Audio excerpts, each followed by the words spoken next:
Verilişin baş sponsoru Kalsi D3 Nikamed.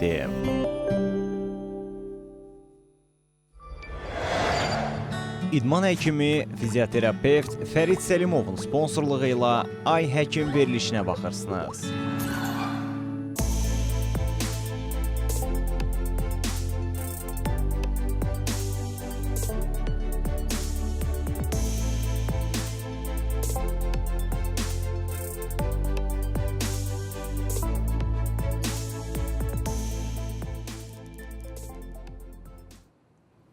Salam, hər vaxtınız xeyir olsun, əziz tamaşaçılar. CBC Sport'a baxırsınız. Ay Həkim efirdədir. Studiyada doktor Tutu Zeynalovadır. Növbəti maraqlı qonağımızla, həmişəki kimi maraqlı mövzularımızla sizin qarşınızdayıq. Bugün biz əslində bir çox valideynlərin şikayət etdiyi uşaqlardakı diqqət əksikliyindən danışacağıq ki, uşaq və yeniyetmələrdə diqqət əksikliyidir. Loru dildə desək, valideynlər şikayət edir ki, indiki uşaqlar, üzr istəyirəm ifadəmə görə, keydir. Buradan deyirsən, get filan şeyi gətir. Mətbəxə çatır, deyir, nə istəmişdin məndən, mən bura niyə gəlmişdim və s. Düzdür, böyüklərdə də var indi unutqanlıq. Amma səbəbləri fərqlidir, yəqin ki, bilmirəm indi. Psixoloqlar bunu daha yaxşı bilər. İstənilən halda bu mövzuda bu uşaqlarla sıx işləyən, hiperaktiv və diqqət əksikliyindən əziyyət çəkən uşaqlarla sıx çalışan psixoloq qonağımız Leyla xanım Əli studiyamızdadır və görək o nə düşünür, onun təcrübəsi nə deyir bu mövzuda, çıxış yolu nədir, bu uşaqları necə hazırlayaq həyata. Çünki biz valideynlərin borcu uşaqları xoşbəxt etmək deyil, həyata hazırlamaqdır. Razısınızmı Leyla xanım? Evet, xoş gəlmisiniz. Xoş gəlmisiniz və nə düşünürsünüz bu haqda? Uşaq və yeniyetmələrdə diqqət əksikliyinin səbəbi nədir? Niyə əvvəl bu problem yox idi? Bugün çox sıx rast gəldiyimiz bir məsələdir. Öncə onu qeyd etmək istəyirəm ki, hər hərəkətli uşaq hiperaktiv deyil. Biz tez-tez müayinələrdə rastlaşırıq. Uşaq biraz, məsələn, parkda hərəkətli oldusa, qonaq gedəndə və ya evdə hərəkətli olsa, valideyn deyir ki, mənim uşağım çox hiperaktivdir. Hiperaktivlik bir neyroinkişaf pozuntusudur, yəni bir problemdir. Və tez-tez qarşımıza çıxır həddindən artıq hərəkətlilik, diqqət dağınıqlığı. Yəni fərqi yoxdur uşaq hardadır, amma hərəkətlidir. Yəni bu uşaqlar belə deyim ki, çəkinmirlər. Çünki bu beyindən qaynaqlanır. Məsələn, biz balaca bir 4-5 yaşında uşağı otuzdursaq, diqqət etsək, onun əli ayağı hərəkət edir. Məsələn, məktəbə qədər yaş dövründən götürsək uşaqlarda, bu uşaqlar qələm, yəni boyalarla sakit oturub rəngləmə, işləmə, belə bir anlayış yoxdur. Ancaq hərəkətli, yəni hərəkətli oyunlar. Məsələn, diqqətlə baxsaq, bu uşaqlar yerimir, hoppanır. Hoppana Divan gedir. üstündə, masaların üstündə gəzir. Bəli, özlərinə ziyan olacaq, yəni həddindən artıq belə impulsiv davranışlar sərgiləyirlər. Və bu diaqnoz uşaq psixiatrı və ya nevroloqlar tərəfindən qoyulur. Dediyim kimi, yəni sıradan bir hal deyil. Bu uşaqların, eyni zamanda yeniyetmələrin müalicəyə ehtiyacı var. Yəni hiperaktivlik uşaqlarda daim hərəkətlilik, diqqət dağınıqlığı, bəzi hallarda qaydalara tabe olmamaq, diqqətləri çox asanlıqla dağıla bilir və diqqəti toparlayanda da onlar diqqətin davamlılığı qalmır. Yəni davam etdirməkdə çətinlik çəkirlər uşaqlar. Yəni, əgər valideynlər bu halları müşahidə edirlərsə, mütləq dəstək almalıdırlar. Amma biz təəssüf ki, nə ilə qarşılaşırıq? Uşaqlar danlanır. Niyə bir yerdə oturmursan? Niyə dərsə baxmırsan? Niyə düzgün yazmadın, düzgün rəngləmədin? Valideynlər bilməlidir ki, bu hallar bu uşaqların özlərindən asılı deyil. Dediyim kimi, bu bir pozuntudur, neyroinkişaf pozuntusudur və daim bəzi hallarda medikamentoz müalicəyə, dərman müalicəsinə və psixoterapiyaya ehtiyac var. Yəni elə 6-7 yaşdan və nəzərə alsaq yeniyetməlik də bir kriz dönəmini, üstünə də bir neyroinkişaf pozuntusu, yəni burada dəstək almaları mütləqdir. Necə bir dəstək almalıdırlar? Deyək ki, valideyn, indi bütün valideynlər düşünür ki, bunun atası da belə nadinc olub, bu normaldır və yaxud uşağın belə olması normal haldır, əksinə sevinirlər ki, uşağın belə aktivdir, hər şeydən Bilirsiniz, mən maraqlanır. bir məqamı qeyd edeyim. İstənilən diaqnozda biz eyni sözləri eşidirik. Atası da belə idi və yaxın qohumlar kimsə bizə misal çəkilir və bu çox normal şəkildə bizə deyilir. Əslində bu normal deyil. Əgər bir fiziki qüsur olsaydı, məsələn, şəkər xəstəsi olsaydı uşaq, o bizə normal formada deyilərdi ki, bibisi də belədir, heç nə olmaz, əmisi də belədir. Burada artıq bir ciddi bir diaqnozdan söhbət gedir. Eyni zamanda, yəni inkişaf pozuntularda bura autizm, əqli gerilik, hiperaktivlik və başqa diaqnozlar da daxildir. Eyni zamanda bunları da bənzədib sakit oturmaq düzgün deyil. Düzdür, müqayisə eləsək, yəni ağırlıq, yüngüllük dərəcəsi var diaqnozların, amma yəni hiperaktiv uşaq da özünə ziyan verir ətrafdakılara. Bu uşaqlar sakit oyunlar oynaya bilmir. Uşaq gəlir bağçaya, sosiallaşa bilmir, oyuna qoşula bilmir. Çünki həddindən artıq hərəkətlidir. Orada oyunlar və ya dərsin gedişinə mane olur. Uşaqlar dərs dinləyəndə uşaq durur, gəzir. Mənim öz təcrübəmdə neçə dəfə rastlaşmışam. Məsələn, Gürcüstanda bu tip uşaqları hamı ilə birgə qrupa icazə vermirlər. Xüsusi qruplara. Bəli, uşaq əvvəl terapiyadan keçməlidir. Gözləmə bacarığı və sair bacarıqlar, davranışla iş, diqqət toparlamaq üçün proqramlar tətbiq olunmalıdır. Ondan sonra qrupa qoşula bilər. Yəni bu valideyn üçün də bir qədər narahat edən məqamdır ki, yəni deyilir ki, uşağın hazır deyil hələ qrupa. Və artıq belə müasir metodlarda da rastlaşırıq ki, uşaq hətta bağçaya belə hazır olmalıdır. Əvvəl düşünürdü ki, məktəbə hazır olmalıdır, amma bağçaya da müəyyən davranışları korreksiya edilməlidir, diqqəti toparlanmalıdır. Ondan sonra qrupa qoşulub, hamı ilə birgə məşğələlərə davam edə bilər. Müalicə etməsək nə olacaq bu uşaqların aqibəti? Bilirsiniz, müalicə etmədikdə mən düşünürəm ki, bu uşaq gəlir, çatır yeniyetməlik yaşına. Yeniyetməlik yaşında artıq qaydalara tabe olmur. Dərsdə öyrənmə çətinliyi ilə rastlaşır. Dərsdə demək olar ki, oturmurlar. Sonra diqqət dağınıqlığı varsa əgər, diaqnoz diqqət əskikliyi və hiperaktivlikdir. Diqqət dağınıqlığı səbəb olur uşağın dərsdən diqqətinin yayılmasına. Burada avtomatik, akademik bacarıqlar aşağı düşür, yəni qiymətlər aşağı göstərir. İstər-istəməz dərsdəki performansına təsir edir birbaşa. Bəli, istər-istəməz artıq özgüvən problemi yaranır, çünki uşaqlar arasında seçilir. Yaşıdlarını göstərdiyi qiymət nəticələrini göstərə bilmir. Bəli, nəzərə alsaq ki, məsələn, bu çox vaxt pedaqoqlar diaqnozları bilmir. Bu uşaqlar danlanır. Sən niyə filan kəs kimi oturmursan, dərsi dinləmirsən və ya niyə o 5 aldı, sən 2 aldın və tutaq ki, indi riyazi bacarıqlara daha çox diqqət lazımdırsa, burada uşaq aşağı qiymətlər alırsa, daim müqayisə olunur. Avtomatik problemlər arta-arta gedir. Və gəlib çatanda abituriyent yaşına istər-istəməz burada böyük problemlərlə biz rastlaşırıq. Bu uşaqlarla öncə psixiatr müayinəsi mən hər zaman vurğulayıram ki, mütləqdir. Çünki biz orada baxmalıyıq, yəni nə dərəcədədir, yanaşı gələn başqa bir problemlər varmı, beyinlə əlaqədar və s. Dərmanlar təyin olunur. Daha sonra biz başlayırıq davranışla işləməyə və diqqəti toparlamaq üçün testlər. Məsələn, ən son Attention Alman proqramıdır. Bu tip uşaqlar üçün nəzərdə tutulub. Hansı uşaqlar ki, diqqəti cəmləyir, amma diqqəti cəmlədikdən sonra davamlılıqda əziyyət çəkirlər. İstifadə edə bilmirlər. Bəli, istifadə edə bilmirlər və bu tip proqramlar tətbiq edirik bu uşaqlara dəstək üçün. Təəssüf ki, diqqət Müalicə müddəti nə qədərdir bu proqramın?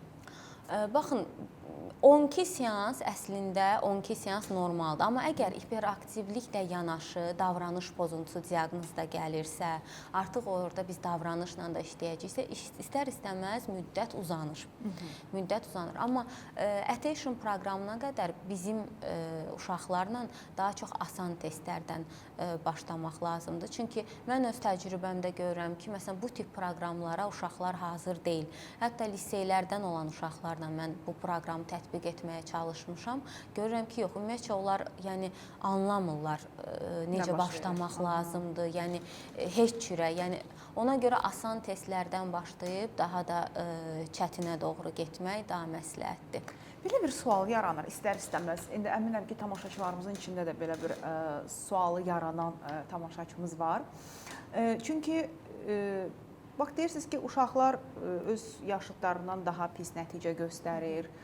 Yəni hamı əlaçı olmaq məcburiyyətində Bəli, deyil. düzdür. Düzdürmü? Düzdür. Bu uşağın bu problemi varsa, mən inanıram ki, hər bir uşağın hansısa bacarıqlı olduğu bir sahə var. Bəli. Bu hiperaktiv uşağı bəlkə o enerjisini yönəldə biləcək bir istiqamətdə yönəldək. Deyək ki, Bəli, nə bilim, hansı bir idman növünə. Bəli, bəli. Hər bir uşaq fərdidir. Bilirsiniz necə? Bir var sinifdə öyrənmə problemləri.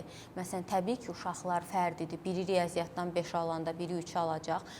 Müqayisə eləsək, o birisi məsələn dil ədəbiyyatdan 5 alacaq. Yəni amma bir var ki, fərqli davranışlar sərgiləyən uşaqlar, davranış problemi, yəni dərsdə heç halda otura bilməyən, özünə və başqalarına zərər verən uşaqlar. Dalaşqanlar da bura Bəli, aiddir. bəli, bəli, daim danlanan uşaqlar. Artıq bu uşaqlar Sinifdə bir fərqlənir. dənə arxa partada oturan, danlanan, bəli. qızların saçını dartan, uşaqlarla dalaşan, Halbuki- köynəyi davamlı şalvardan çıxan bir oğlan uşağı var. Bəli, amma halbuki o uşaqları biz keçirməliyik birinci partaya. Onlara biraz fərdi yanaşsaq, siz dediyiniz kimi onlarda olan o bacarığı, bəlkə də gələcəkdə çox yaxşı bir idmançı olarlar. Yəni mən də onu Bəli, düşündüm. yəni burada bir də qeyd edim ki, hiperaktiv uşaqlarda artıq enerjini düzgün istifadə etmək mütləqdir. Və yaxud misal üçün deyirəm, bəlkə bir zərb alətlərində yaxşı Bəli, ifa edə bilər, bəli, ya da bəli. olması musiqiçi ola bilər. Düzgün istifadə etmək deyəndə nəyi nəzərdə tuturuq? Məsələn, bəzi hallarda valideyn deyir ki, hə, düşsün həyatda, qaçsın o başa, bu başa. Belə deyil. Məsələn, uşağı konsultasiya etdikdən sonra davranışla iş, yəni testlər təyin olunur, valideynlərə bəzi məsləhətlər verilir. Mən mütləq əlavə bir idman növü məsləhət görürəm.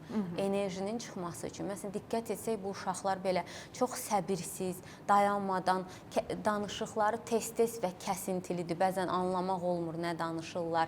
Fikirlərini tam rahat ifadə edə bilmirlər. Yəni mütləq bir idman növündən və uşağın marağı olan idman növü. Burada təbii ki, şahmatdan söhbət gedə bilməz. O sakit və ya stol üstü tenis, yəni hərəkətli.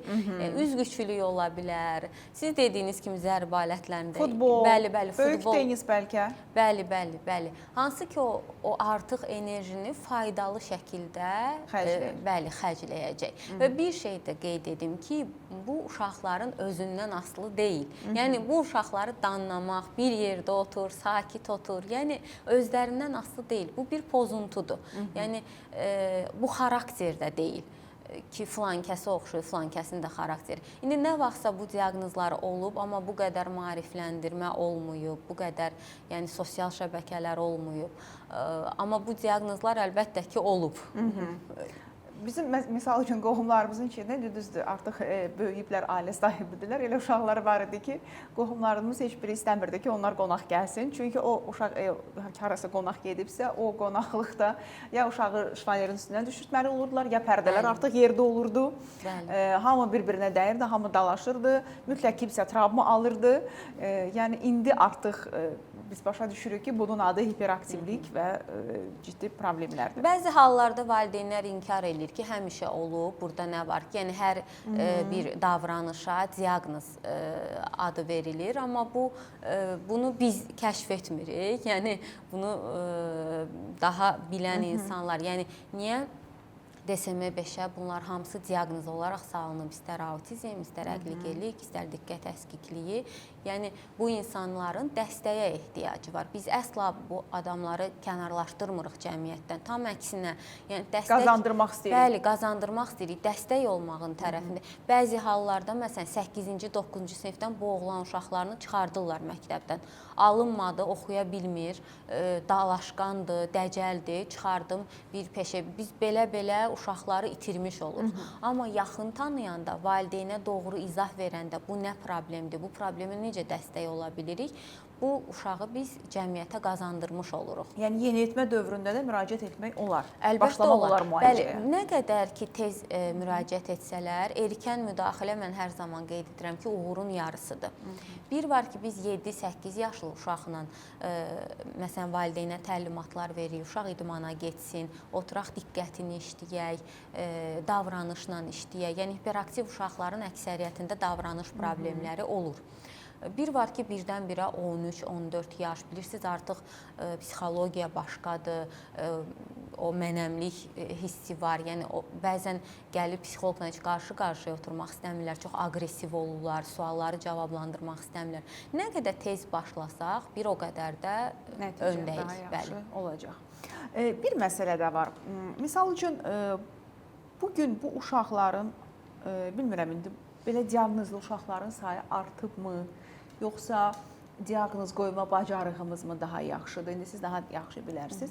Və sosial media deməyim də, bu müasirliyin, digitalın, telefonların, gadjetlərin, bu uşaq və yeniyetmələrdə diqqət əksikliyi və hiperaktivliyin artmasında rolu nə dərəcədədir, hardadır? Bilirsiniz, hiperaktivlik daha çox səbəbi genetik faktorlara söykənir, genetik. Məsələn, sizin müşahidələriniz, deyək ki, 10 uşaq gəlib sizin yanınıza, 5-i bütün günü planşetdə, telefonda, kompüterdə oyun oynayır, digəri oynamır. Onların xəstəliyinin ağırlıq dərəcəsi və yaxud müalicəyə tabe olmasında dərəcəsində fərq varmı? Bunu demək istəyirəm. Əlbəttə ki, planşet, telefon asılılığında ağırlaşma daha çoxdur. Daha çoxdur. Hətta bu asılılığı biz terapiya ilə elə səviyyəyə gəlib çatır ki, biz bunu terapiya ilə müalicə etməli oluruq. Bu uşaqlar telefonsuz qala bilmir. İstər uşaq, istər yeniyetmə, yəni asılılıq o səviyyədə olur. Əlbəttə ki, onlarda ağırlaşma daha çoxdur, nəinki telefonda, planşet. Yəni indi demək olar ki, telefonda, planşetdə vaxt keçirməyən uşaq yoxdur. Ancaq gərək valideyn müraciət eləsin və biz məsələn davranış cədvəli ilə qırmızı ulduzların, yəni yaxşı davranışların sayına görə həftə sonu uşağı telefonla mükafatlandırırıq, amma necə? Müddətli. Məsələn, yarım saat valideyn nəzarəti ilə. Uşaqlar telefona müəyyən yaşa qədər, hətta yeniyetməlikdə belə valideyn nəzarəti ilə baxmalıdır. Çünki orada müəyyən qruplara qoşulurlar, yəni oyunlar oynayırlar, hansı ki, beyinə çox zərərlidir. Yəni valideyn nəzarəti ilə icazə veririk. Amma təəssüf ki, məsələn, bir yeniyetmədən, məktəblidən, valideyndən soruşursan ki, nə qədər vaxt keçirir, gələn kimi çantasını qoydu, yeməyini yedi, başlayır 5 saat, 6 saat dayanmadan eyni oyunlar. Əlbəttə ki, artıq sosiallaşma problemi yaranır, diqqət dağınıqlığı yaranır, brain rot, beyin çürüməsi, aqressivlik yaranır. Yəni eyni oyunlar və faydasız oyunlar.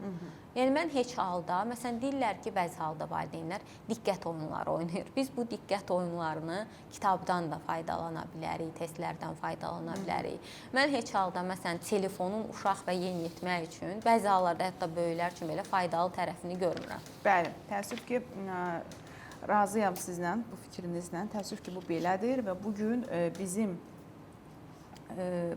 telefon, sosial şəbəkələr və uşaqların oynadığı oyunlar gələcəyə aqressiv bir nəsil yetişdiririk. Sevgisiz, sevginin olduğunu bilməyən bir nəsil gəlir, təəssüf ki. Sanki bütün həyatını orada yaşayan, sosiallaşmaqda çətinlik çəkən insanlar görürük, biz çox görürük bunu. Və burada yanaşı olaraq mən şəxsən qida davranış pozuntusu da görürəm artıq ki, bu məsələyə verilişimizin ikinci yarısında toxunarıq icazənizlə. Hələlik isə istəyirəm reklamlara keçmədən öncə verilişimizin sponsorlarına təşəkkür edim. Baş sponsorumuz Ştada şirkətidir. Kalsium D3 Nikamet, portağal və limon dadlı çeynəmə tabletlərini sizə təqdim edir. Kalsium və D vitamini defisitinin profilaktikası məqsədi ilə, həmçinin kalsium və D vitamini defisiti riski olan pasientlərdə osteoporozun müalicəsi zamanı əlavə terapiya qismində kalsium və D vitaminin qəbulu üçün nəzərdə tutulub. Kalsium D3 Nikamet 25 ildən artıq mövcuddur. Sınanmış preparatdır, hamilələr və 3 yaşından yuxarı uşaqlar da istifadə edə bilər. İstifadəsi də rahatdır, çünki çeynəmə tabletləri şəklindədir. Təşəkkür edirik baş sponsorumuz Ştada şirkətinə. Digər sponsorumuz mənim də xidmətindən istifadə etdiyim və bir pasiyent olaraq çox razı qaldığım Böyük Britaniya təhsilli idman həkimi Dr. Fərid Səlimovadır. Fərid Səlimov müasir fizioterapevtik yanaşma ilə sizin xidmətinizdədir. Diz, onurğa, çiyin, əzələ ağrılardan artıq daha tez və müasir idman yanaşması ilə Fərid doktorun rəhbərliyi altında onun yetişdirdiyi komanda ilə canınızı qurtara bilərsiniz.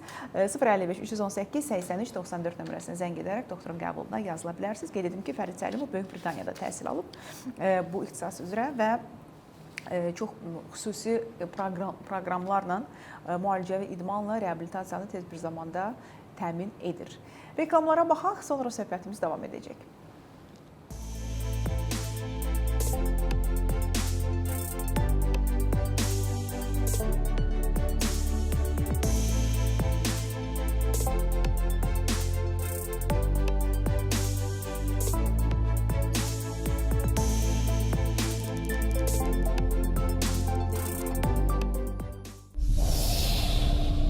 Verilişin baş sponsoru Kalsi D3 Nikamed.